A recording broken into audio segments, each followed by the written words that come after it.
Anirban, how do you break the ice at one of your learning and development sessions? I always start with a game or Okay, some fun activity because I believe that people, when they get into a session, they just need to become they need to be put at ease so that right, they can kind of get into the learning mode. right, right. Great. And every mentor has grown from someone who was their mentor. In your case, who has it been?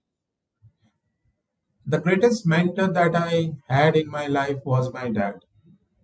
I always I feel that there are a lot of great leaders with whom I have worked with, and it has been I've learned a lot from them during my career. I'm referring to, but my father, I think the way he kind of taught me certain things, the foundation I believe is what he has laid down. Wonderful, because there's nothing like having a mentor at home who has not just, taught you the basics of life, but actually embellished your entire professional career. And there's that, I think, is a wonderful, marvelous stroke of luck. So that's where we'll begin.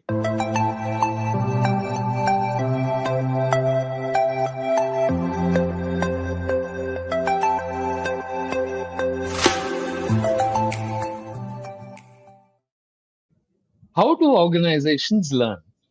How do they grow and adapt? Apart from the daily grind, there are new skills people need to master. Our guest today has deep experience in determining what those skills are, and we'll focus on that during the conversation. Anirban Banerjee is Group Vice President of Human Resources at Goodrich Maritime and has over 2 decades of experience in creating and delivering learning and development programs. He thinks and writes about culture and organization psychology for major media organizations. He mentors startups, not just in India, but in Singapore and Israel.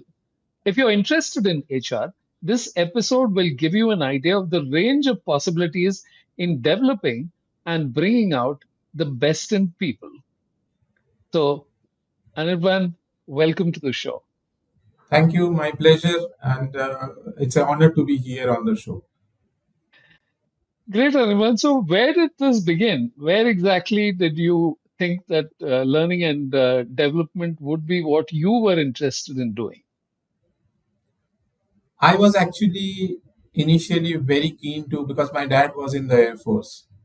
So during my school days, I was keen to join the Air Force, and but my mom was not at all in favor of that. All my uncles and everybody were in defense. So my dad actually observed few things about me, and he told that there are a lot of these kids who are into junior classes. They often used to come to me whenever they had a problem or whenever whatever they needed. So as I progressed, I went into my graduation. I did my graduation in economics honors.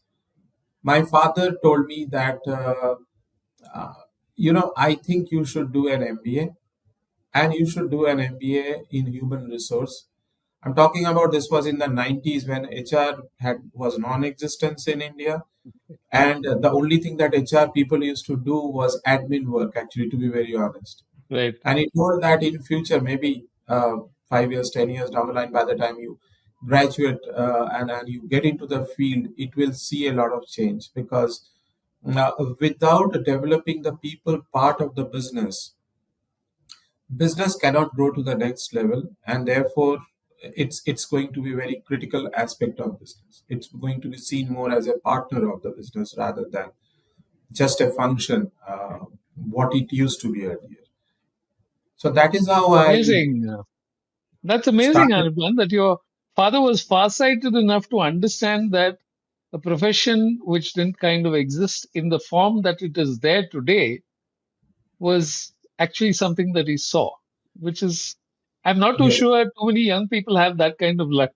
And I think that I also enjoy this. So Right. uh, when I did my went for my B school interview, they asked me this question: that why HR? Why not? Because I'm talking about the late '90s, the last few years of '90s, when tech was in the boom. Everybody wanted to kind of get into something which is into technology, uh, finance, marketing. So I said that I would like to work with people to solve their problems so that the business can focus onto the core part of what they have to do.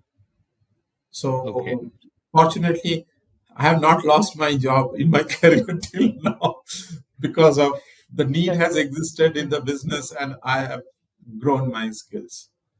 Okay. So, what was your first job? And do you remember how you got it? Yes, I got my first job. I had an offer from Nerolac Paints when I was doing my MBA, but that time paint company was not something that people of my generation or my age understood much.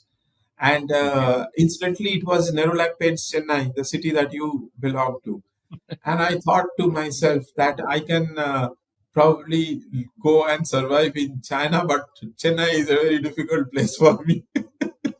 So I had done my project in a company which was a startup, which is a small company called Applitech Solution in Ahmedabad, Okay. the city that I have been brought up in. And the guy under whom I did my internship was among the first few people in India who had done a doctorate in artificial intelligence, and throughout he had been throughout in UK. So when I was doing the internship, he told me that if you are interested, we are a smaller organization. We are not a brand like Nerolac or any of the like what B schools people prefer, but you can come and work with us. And what I found interesting is that it was a small company, so all aspects of HR I would have got an exposure into, and also to Okay. work with many key people in the company. So when I joined that company, that was my first, and from a 50 people company, it became close to 350 people in just a span of 2 years. So that was great learning for me. And Dr. Mukesh Patel was my first manager, and he was an amazing person that I got a chance to work with. Okay. So, what were the things that you saw develop in the organization when it grew from 50 to 350? The biggest learning when I look back now that I see is, you know, the best way to grow is to hire good people and then try to fit them into what you want to do with. People who have got some potential, it is very easy to mold them and give them certain skills so that you can accelerate your business. You can do what you want to do without need for monitoring too much, or getting into the hustle of managing people too much. So Right. the phenomenal growth that company had in those 2 years became possible only because of this fundamental philosophy. Because otherwise, Okay. it is very difficult to manage people who are in the early 20s if you grow the numbers like that. Right. Right. Which brings me to another question, that is, you can have sessions with people, intense workshops, which go on for 8 hours and you teach them. But how do you ensure that the learning for each person would be different? So, how do you actually manage to ensure that some of these learnings are brought into the job, and how is that monitored? Yes.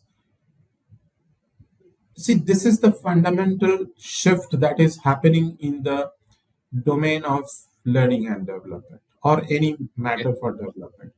I have designed and implemented programs which we have done for Indian School of Business for a corporate in my earlier tenure with the company. Uh, we have done the same thing for along with Symbiosis Institute of Management for functional. There have been programs which ran for 1 year. Once in a quarter, people had to travel for 5 days, be there in the workshop. I think that phase is gradually getting over Okay.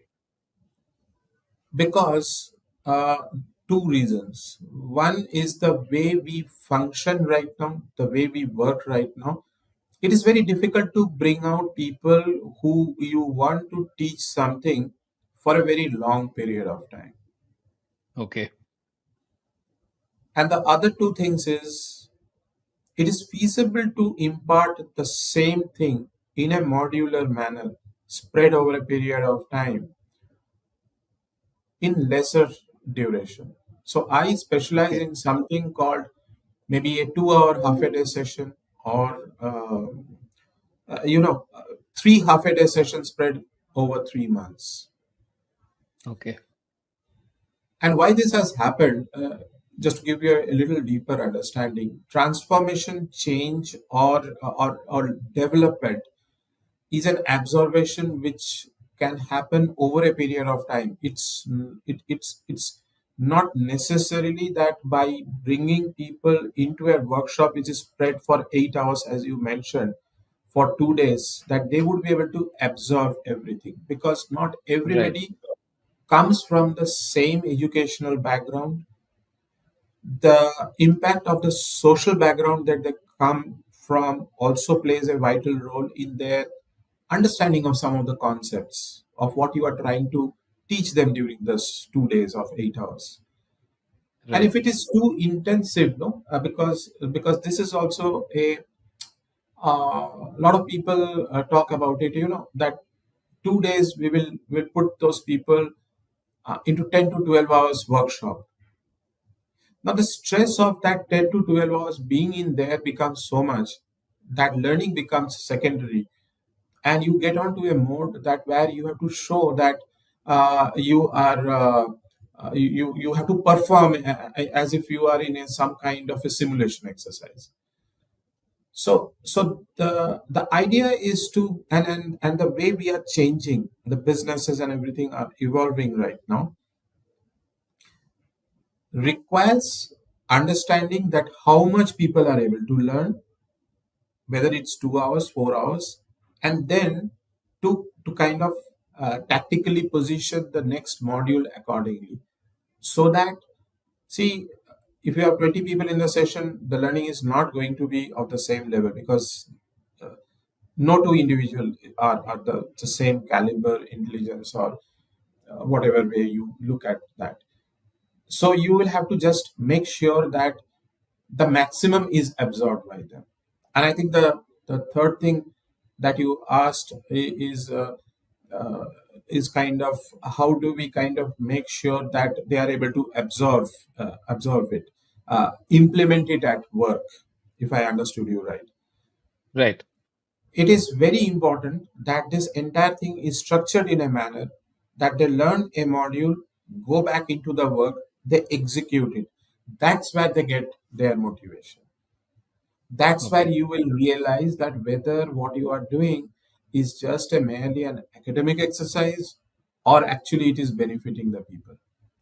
And it is only when Okay. this happens, then you don't have the challenge of, you know, promoting training or promoting development in the organization. Rather, you will be able to, you will have the buy-in. Maybe first year Right. in the company, people who I have been into organizations where training is not known to them in the way that training exists in the rest of the world. But they take probably year or year and a half, and then they start realizing that no, this is how it works, and this helps. So there is a greater buy that happens. Okay. So let me give you a couple of scenarios. One is that the company that is looking at learning and development needs to build skills in a hurry because it could be a greenfield venture. It could be something where there isn't enough domain expertise available in the market to begin with. The other is that, okay, let me ask you that question first and then come to the next one. Hmm. Yes. How would I you think this go is about it? Yeah, Yeah, I think this is a problem that a lot of organizations, because you see, you are getting into new business ventures, which right. and as a kind of people expand and kind of do things. Uh, Speed mentoring is one of the thing that uh, where you have a small pool of talent, you have the experience of what your organizations does, its core belief, its culture. You bring those people to groom another set of people who can be absorbed. If you don't want to hire the entire set of people externally, then what Okay, happens, you divide it into bucket, that what percentage of people, or what at what level of people you will bring from external sources, and what kind of people you will move to from within the organization to this. I'll tell you a very interesting. One of the conglomerates that I was working, they moved from the port business to a varied range of businesses. And this is the okay, model that we kind of followed. We brought in a mix of people who were already there in the organization, and we had to grow them.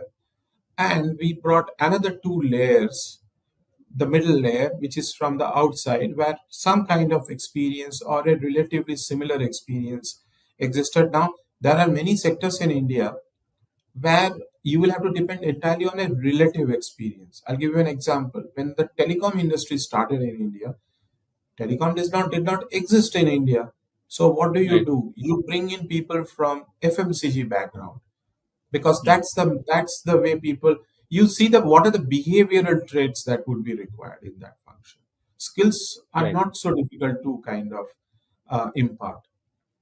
And the other thing that organizations miss a lot many times is that they do not focus on hiring from the campuses and effectively retain those people, because they are your foot soldiers.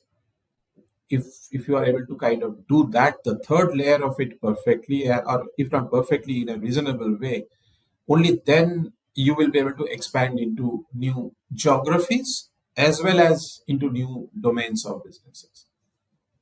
Okay, okay.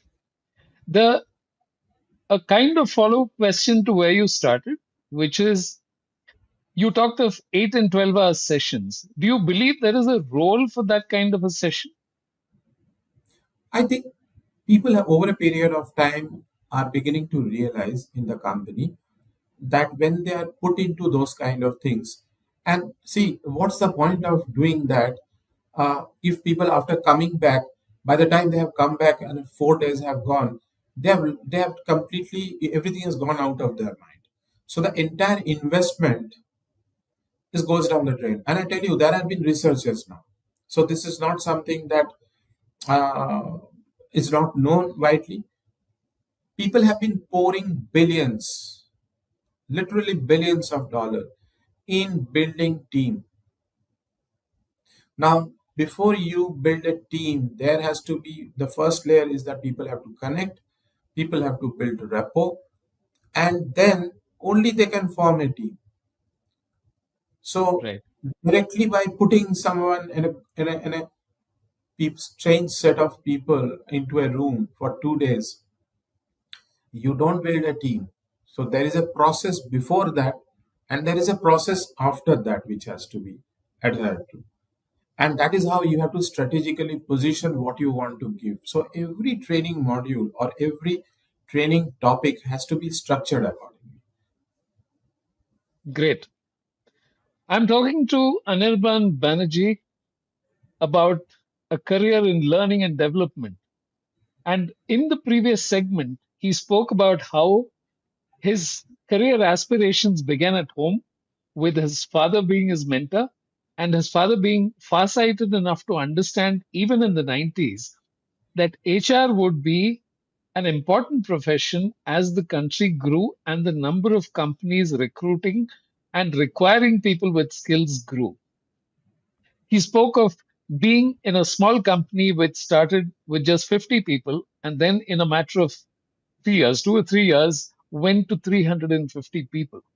This is vital experience for understanding how companies grow. And what he focuses on is how do you identify people? How do you identify what they need to do? And how do you give them the skills? He spoke of how this 8 and 12-hour sessions are proven to not deliver at the level they used to earlier because it was almost like a jamboree where people went away for training for 3, 4 days and came back, and whether they implemented anything was not really clear.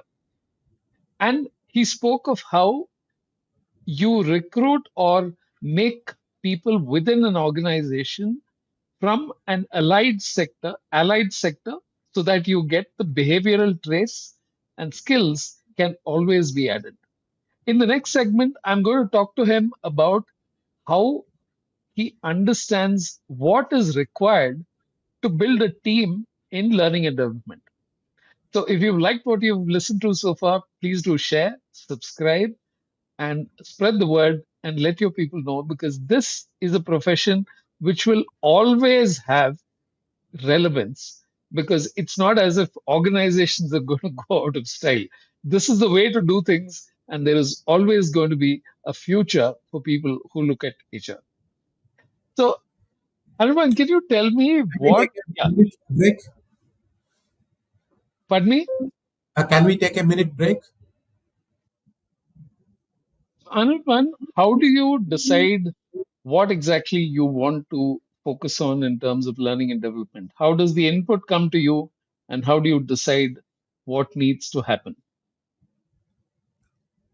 There are obviously two very traditional ways of getting the input is when the appraisal happens in the organization.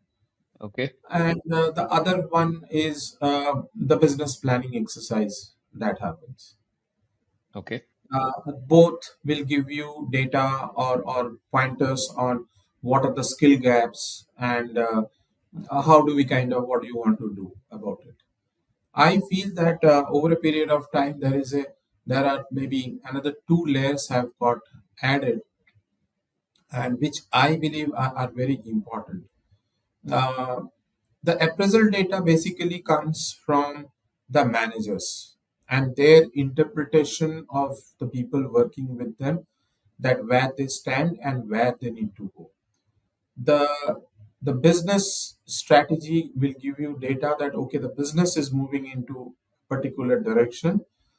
These are the new geographies or new are the new domains that we need to add or layers in the organization that you want to add. So that will give you more about what's the end objective and then you plan backward. The third thing which is very important is the HR heads must have a very deep understanding of the behavioral issues in the organization, the culture issues in the organization.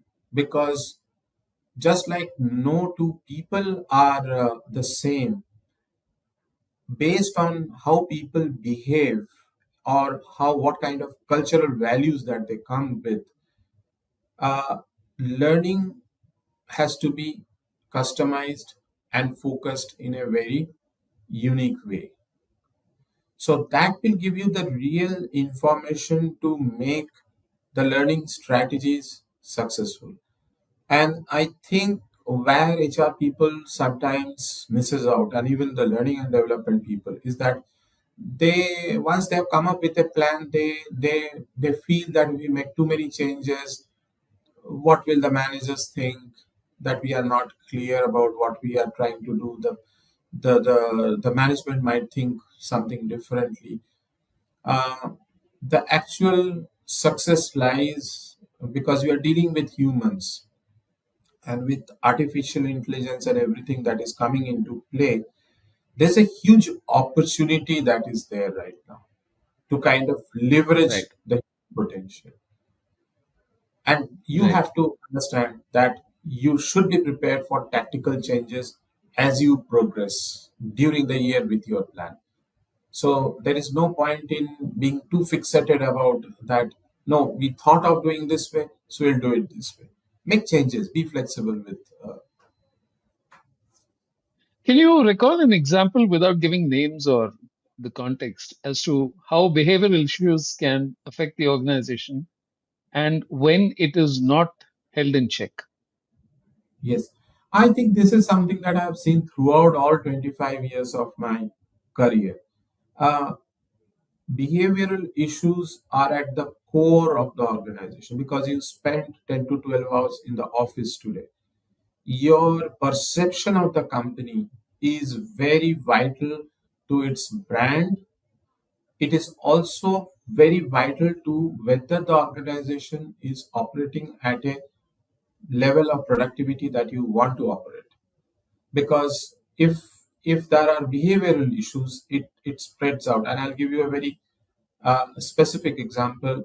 A couple of years back, I was working with an organization, and they had these people, certain managers, where the attrition was very high.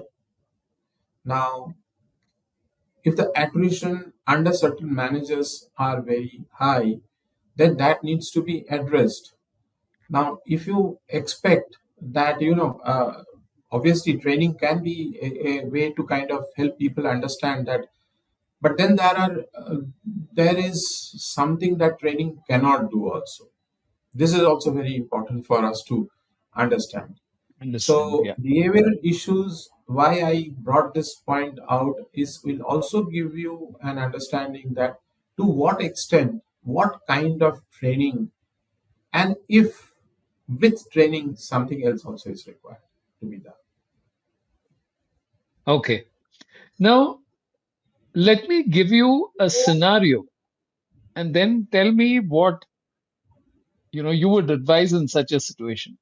An organization has two stars in two different departments. Both of them are essential to the functioning of the organization, but they can't get along with each other. So, what is the approach to solving it at the attitude level? I think this is something that I'm seeing over a period of time that has become more like a norm that everybody has different levels of difficulty with each other. Now, see, there are Right. two ways of making. I think individuals clash and individuals, what you mentioned is make things dysfunctional only when everything is revolves around those two individuals in their function. The moment it is Okay. more process oriented and there is a very clear laid down guidelines. See, it can happen that I may dislike someone and I can keep my dislike, I can be critical of him, everything is there. From the organizational context, as long as it is not impacting the functioning of the department or the organization, we will have our likes and dislikes because we live in times where socially, politically, extreme opinions are kind of getting more accepted. The middle ground Okay. is shrinking. I think we have to see it in a larger context. So people, many times people don't like, okay, you are from that community or that culture, so you have an inherent bias. So when we see of this two different very strong opinions, I've seen two parts of it. One is that we have a difference of opinion on policy that can be sorted out. It will not be forever. It will, as they move on, it will change. But social biases are much more difficult to contain and make people understand that they have to acclimatize to this kind of things. So there has to Okay. be very strong processes around it. And Okay. very important, culture or what you kind of mentioned is contained and controlled by two very important people in the company, the CEO and the CHRO. As long as they have a very firm mind and they are very clear that they will be fair, then there is the issues are always kind of controlled, and people never cross the line. Otherwise, things get murky. Spiral out of control. Okay, great. So let me ask you a question as to, do you think conflict resolution is part of learning and development, or do you think it's part of the management process? There are two parts of it. One is that there are occasions where people come and say that, okay, how do I kind of have that critical conversation in a manner which is kind of going to lead to a solution to that. The other part of it, and this has been my learning. People at certain level, they are like children. Just like kids learn from their parent, people learn from their past bosses and the superiors in that organization.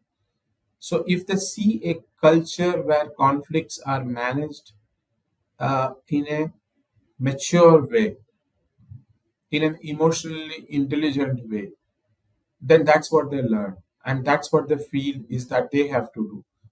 It is when they see that no, it's a free for all kind of a situation, or deviations are accepted, then there is no red line. Then you keep moving the needle and it goes out of control till the time the organization has to take some extreme step and kind of address that issue. Okay. So, in learning and development, this is one question that most people who get into HR would have, which is, does one get into learning and development over time, where you join the HR function first and then people notice that they have the ability to influence and talk to other people in a way that helps the organization, and so it becomes a career track? And second, is this, how is it paid, and what are the prospects for growing? I'll answer your question in two parts. The second part is very easy. It's not a well-paid profession, so but you get a lot of respect, and what it compensates Okay. for, it gives you an enormous amount of opportunity to travel, to meet people. I don't know how many thousands of people that I have met so far, and I think there are more than 5,000 managers that have trained or kind Wow. of worked with. Now, the first part of it, the question uh, is, I think you wanted to know that how people start their career. I'll tell you about myself first. The first initial 1 year only, I was a management trainee. After that, I have been into learning and development throughout till Yeah. 2022. 2022 Okay. during 21-22 during COVID, one of the directors in the company that I was working for, he called me one day and he told that by that time I had become head learning and development. And this is something I think will be of interest to your audience. By that time, in the previous 10 years, I have worked in different organizations, all different sizes, but as a head learning and development. Okay. So my director called me and told that we have an opportunity. It is up to you to decide. We think you should become head HR of a joint venture that we are starting with a very large international company. And there are two people who we wanted to bring in. They were there for some time, but they could not, they were not interested in pursuing that. So this will be based on an interview. So you'll have to appear for a formal interview. And if you get selected, you get the job. It is just like a new job for you. Would you be interested? Okay. And that is how I came into the domain of HR just 5 years back. So my actual experience of HR is 5 years. The remaining 20 years I have all worked into training and development. Now I feel Okay. that 20 years being into learning and development, into different aspects of learning and development, gave me a very deep insight into every aspect of people issue, a complete understanding from legal aspects to behavioral aspects, compliance and regulatory to process, so many types of businesses, and an exposure on working with different senior, middle, junior, entry level. So that is what I bring into HR now to kind of solve some of the business problems. So wherever you start, the the core, and that is how I think human resource is human resource is today a multidisciplinary field. It's no more what it used to be when I started my career. It has people from background of psychology. I have myself done a master's of psychology, which I completed in 2022. There are people from the field of legal. Then you have people who are experts into technology now, playing a very, very important role in HR. So I feel just like, when I started my career 20 25 years back, HR again has come into a point where understanding of economics, geopolitics, technology, behavioral sciences, legal matters, compliance, regulatory, apart from what you have been already doing in HR, all this subject knowledge is very important. And that's what you bring onto the table when you sit with your promoters or directors. And that's where they would be able to see value.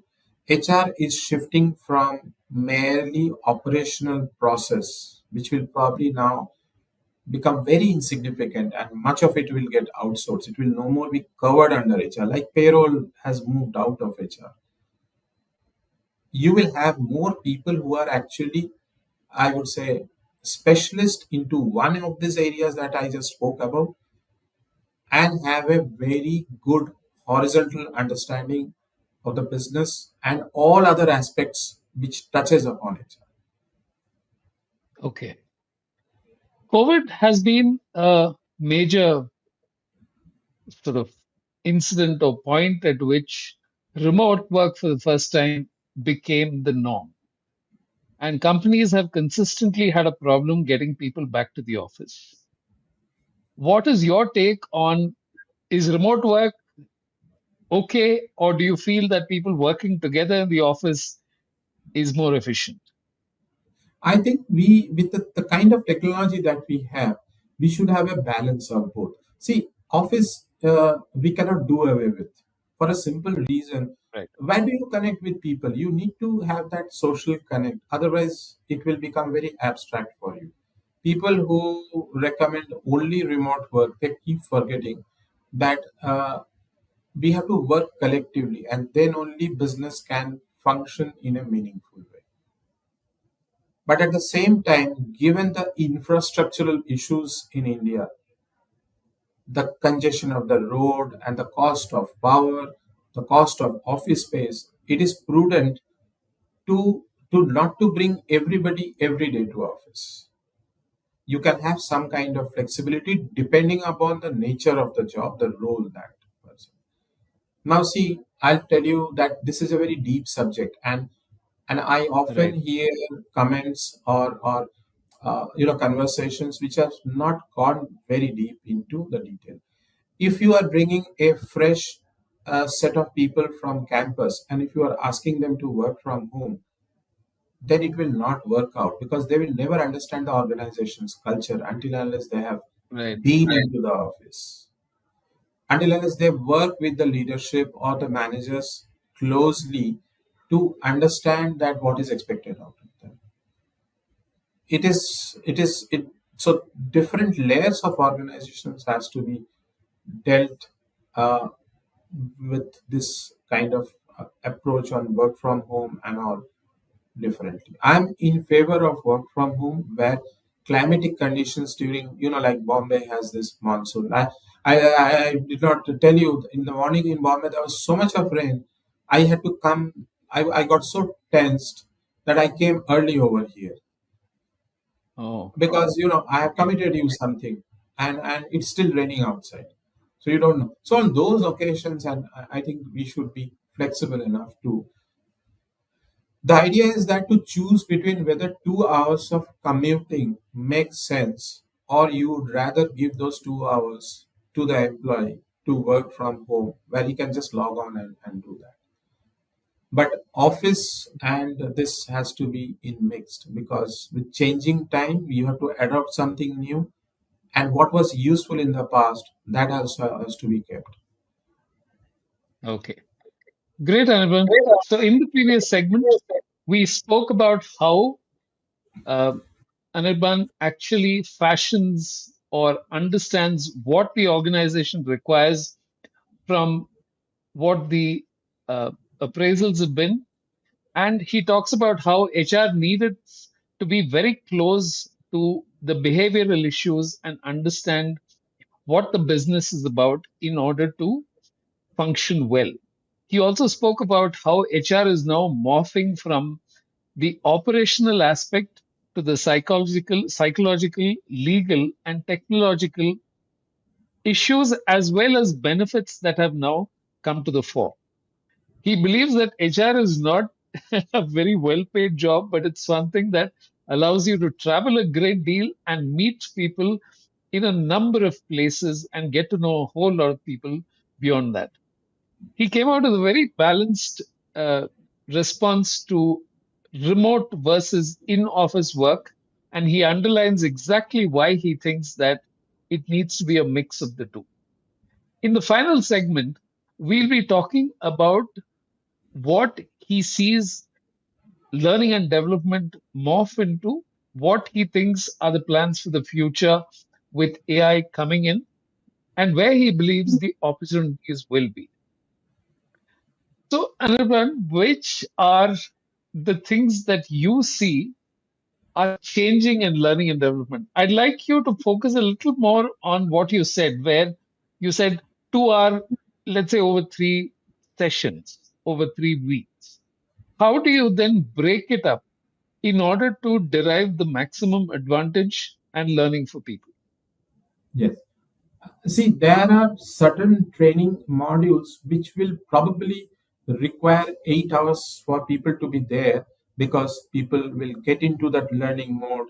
Then they will understand the basics of what the topic is all about, and that kind of there will be very niche kind of those requirements. But even if you see those training workshops, they are ultimately developed into segments. Like, you are talking to me on the podcast, you have segmented the entire thing.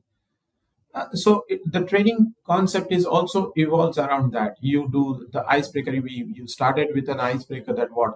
So you kind of bring in people, break the ice, give them the context, then you give them some activity which you can actually technically do over a period of time.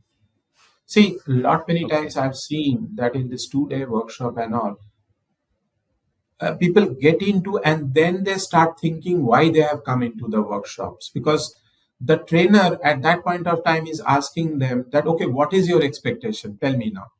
So I will tailor the workshop according to your need. Now, having trained for 20 years, I know that it is not technically possible for the trainer to be so superhuman to kind of customize everything on during that period of time and give it, and neither it is humanly possible for the participants to absorb everything that he is expecting it to, kind of, because then the world would have been a very different place altogether. So this has to happen over a period of time, and if it has to happen over a period of time, it is better to let him first understand the concept of what it is. Let's say, for example, you spoke about, I think, for a while about the issues of interpersonal issues between two Relationships. individuals. Now, this Yeah. is not something that you can bring someone into the room for 8 hours, teach them, and they go out completely clean and they will have great love for each other. Not possible. So you will have to tell them why is this, understand what is the issue between these two people. So nothing can be so generic today to kind of give it to people. So it Okay. can be Okay. broken into modules. And I think that way, people who come and attend the program, they would be able to at least understand the subject better. I'll give you a very Okay. interesting example. In India, the term emotional intelligence is very misunderstood amongst a lot of people. Okay. They think it is something that is the training is given because we have a problem with our emotion.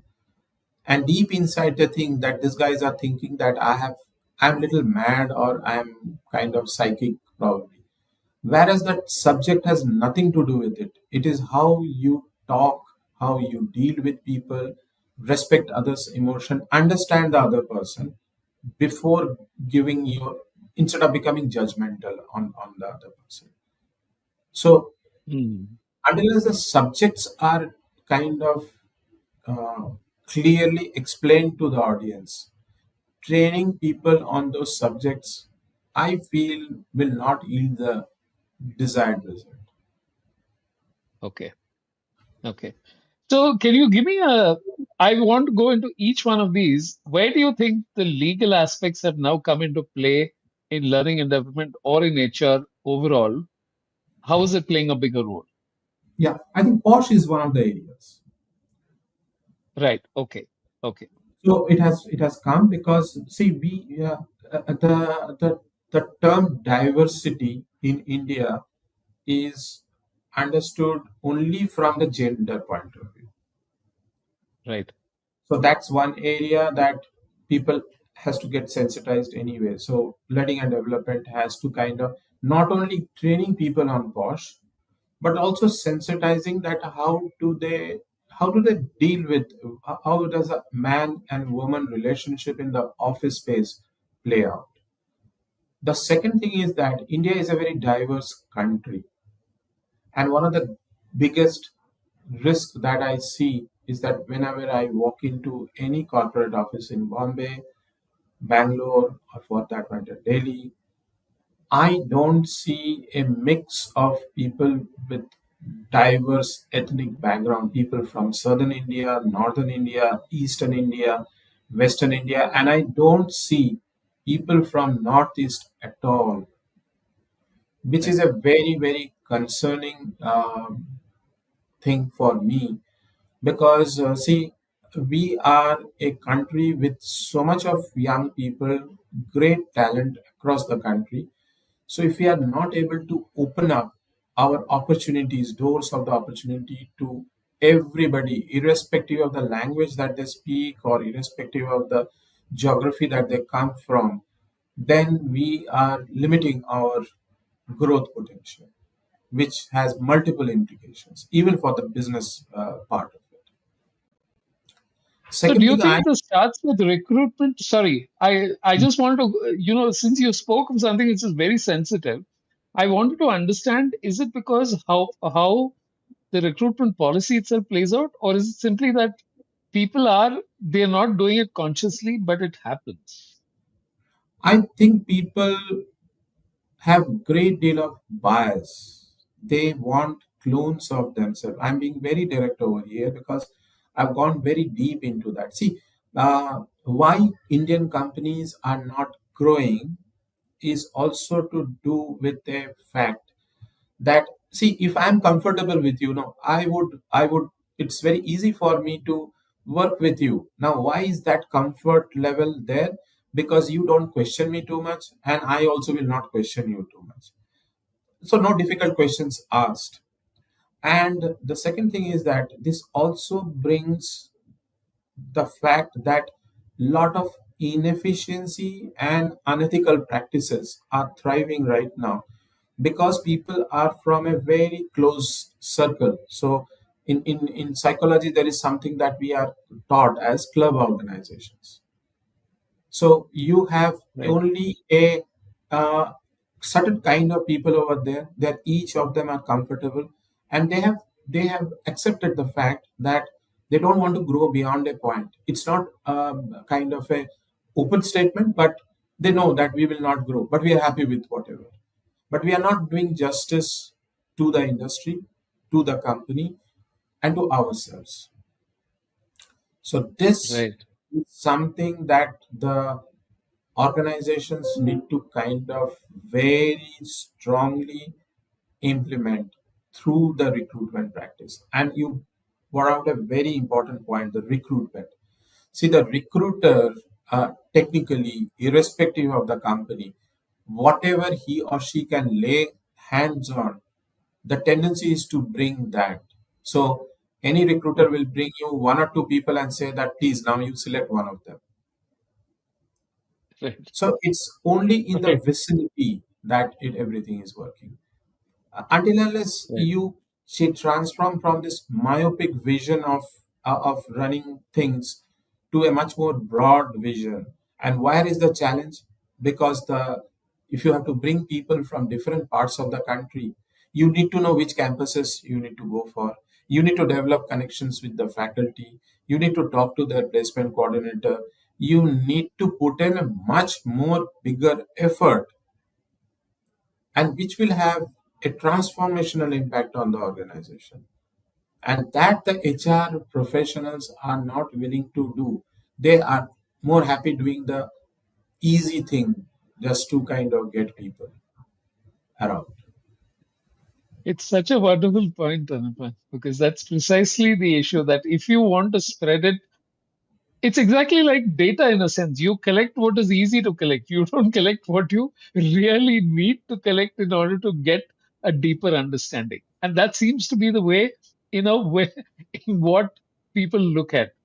But I I think will you were add about one to more get point, going and on. Yeah, I've seen this that see, I'm from the psychological background, so I have gone a little deeper into it. And I've also seen that their operational thought process or the way they approach the market is also very similar. They want to target the low hanging fruits, the right, customer base which is easy to approach. See, right, it doesn't require much effort to just to survive in the organization for 2 years, 3 years, or whatever number of time. But why we are not able to break through as a country, as a business, as a society is because we do not want to go beyond the threshold of what is within our arm's reach. right.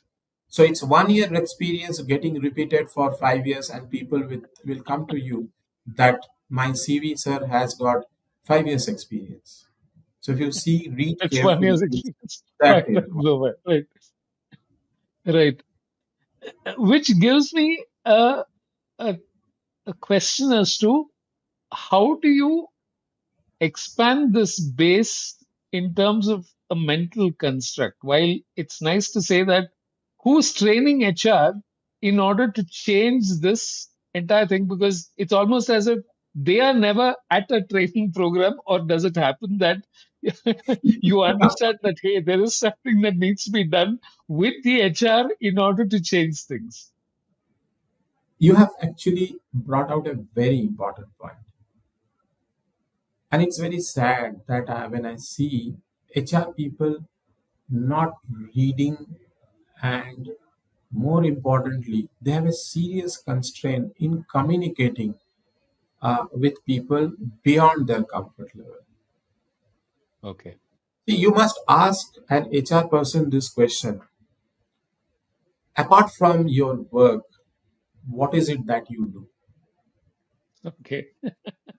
And you will come to know that, uh, see, I look at it this way that someone can be average in the work. There's no, it's understandable. Yeah. But Right. is he or she excels at something apart from that? I have no problem when someone says I'm average at work, but I do these two things also. So I can understand Right. that his energy and effort is getting distributed into something else meaningful as well, and which will bring value to the company in a different way. But I have this kind of, I feel very odd when I see people actually. I sometimes wonder what are that actually they are good at. if they are not Right. doing anything apart from their work, and they're also mediocre at work, then there is a there's a problem. And it is my Right. core belief that the companies, the organizations in India should invest in train and develop people who are really willing to kind of learn and grow. Okay. Because right now we It's are a spending a wonderful lot. point. Yeah. So, in conclusion, can I ask you, how do you recruit for the people you want in learning and development? And how do you understand that this person would be a good fit in an organization in this particular department?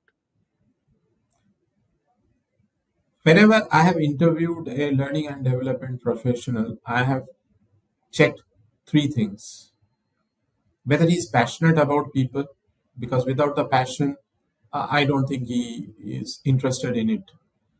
Second thing is, what does he do apart from the work that he is currently doing? Does he play any sport? Does he have an hobby? So how does the hobby link into learning and development? Right. And since you asked this question, I'm currently doing my PhD, and the topic is, how does sports impact participation in team sports impact engagement levels at work, and which ultimately has an impact on productivity. Wonderful. Wonderful. I see people who do something apart from their work. They are actually more disciplined. They're trying to do something in their work. Maybe it will take them 6 months to learn a skill. They may not be even from the industry background that you are hiring them for, but that will take maximum 1.5 years, 2 years for them to kind of get. But they're better resource in terms of the social skills, in terms of their emotional maturity, in terms of their ability to cope with failure, and most important, they can deal with people much more meaningfully. Wonderful. And I think we must leave it there, but it's been such a pleasure to talk to you. Thank you for coming on the show. And Yes, it was pleasure. great. Very thank you, and looking forward whenever I'm in Chennai, we will meet up. Always, always welcome. Great. I was speaking to Anirban Banerjee, and he spoke to me about what it means to build a learning and development department, the skills and characteristics you require. And he spoke passionately, but with absolute clarity on what are the things that you must be looking for and what are the things that you need to concentrate on, and how the field itself has changed over the past. Next week, another guest, another profession, and do keep watching, share, like, and spread the word, because this show is meant to help you understand what exactly you should be doing in life. Thank you.